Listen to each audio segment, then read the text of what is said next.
ni gimbiyata. To dama kallon ke cikin dimauta.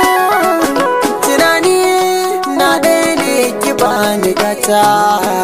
Mijina ni ma sai ka bani gata.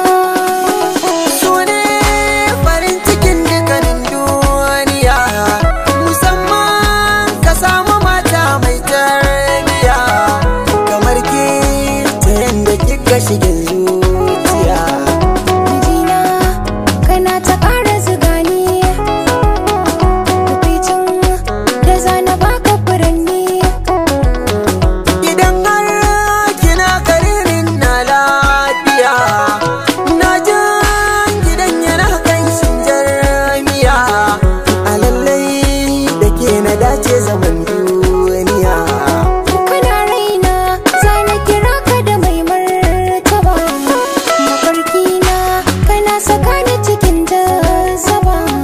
Gaya min abin da kika biɗa an gama, da na zo gida kina amsan sallama.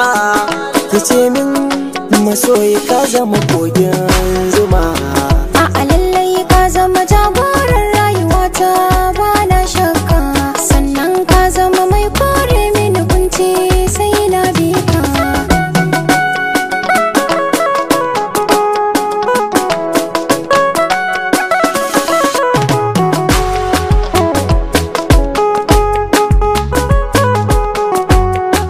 Ya na faɗan yadda na saba da tunanin kyabar kauna, a cikin raina ke kika nisa kere wula.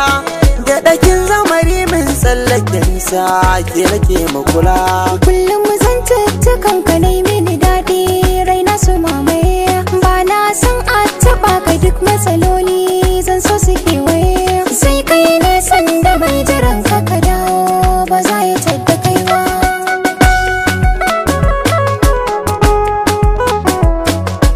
Midgate